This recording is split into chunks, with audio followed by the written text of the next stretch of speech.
Yun, alright mga padi. Yan, so ngayon mga padi, meron tayo ulit isa pang Lancer itlog na 4-engine refresh mga padi. Ito, yan. Ito nasa likod ko mga padi.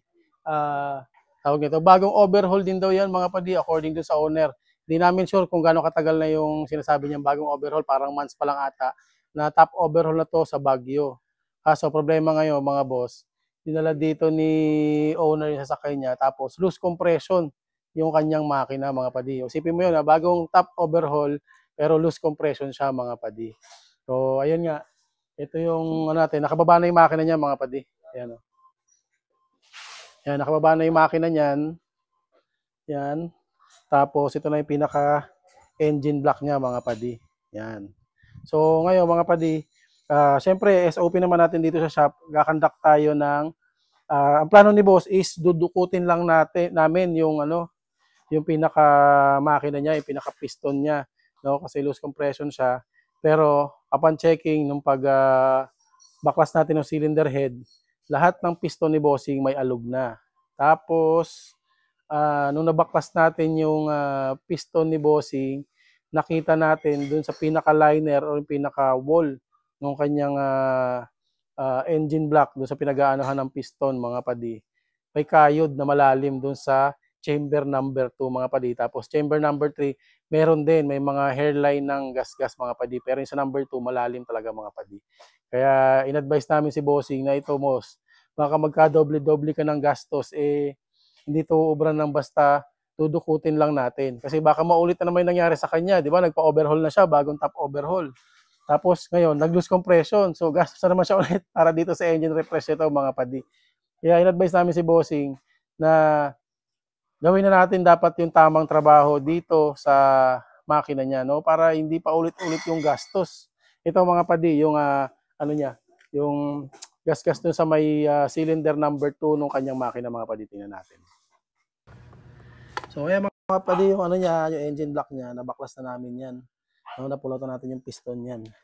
Ito yung cylinder number 2. Ayan mga padi. Ayan, oh, kita nyo na sa may gilid na yan. Ito. Ayan, ito. Sobrang lalim na niya mga padi. Ayan, oh, grabe. Tagang lubak-lubak na yung pinaka-wall nung ano niya, nung bore niya mga padi. Yan, tapos meron pang isang malalim diyan mga padi. Ayan, oh. Sa part na to, ito. Ito mga padi, oh.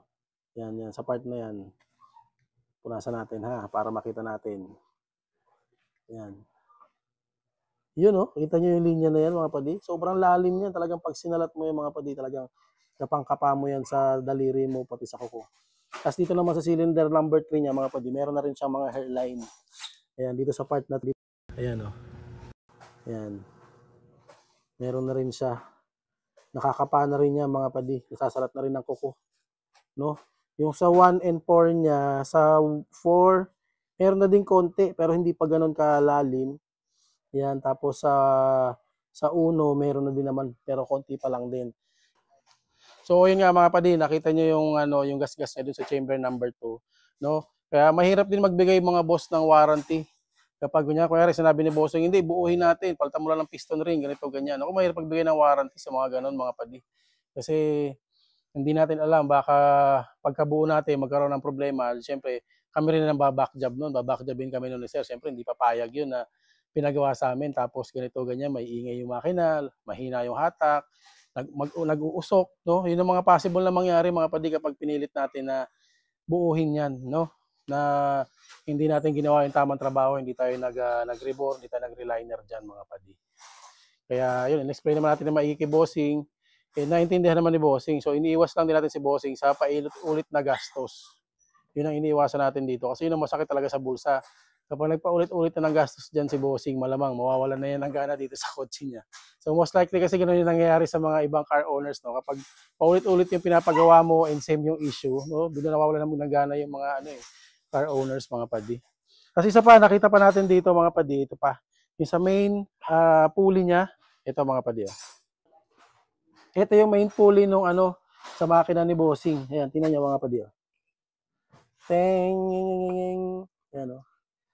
Durog na mga boss. Ayan.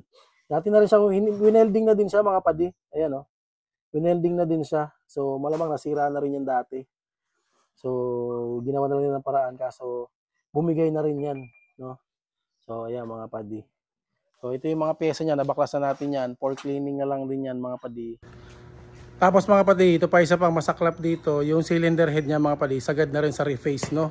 Kaya advice namin si bossing na palit na ng cylinder head assembly.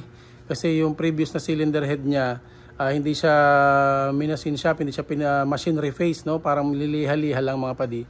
Tapos hindi ko sure kung tawag nito, kung dinukot din nila to kasi parang ang sabi kasi ni bossing top overhaul lang, pero sa tingin namin based dun sa mga piston ring niya mukhang dinukot din siya kasi parang bago pa yung mga piston rings as walang dumi masyado yung piston rings niya kasi bagong lang, so baka pinalitan din ng piston rings ito nung ginawa to sa Baguio mga padi.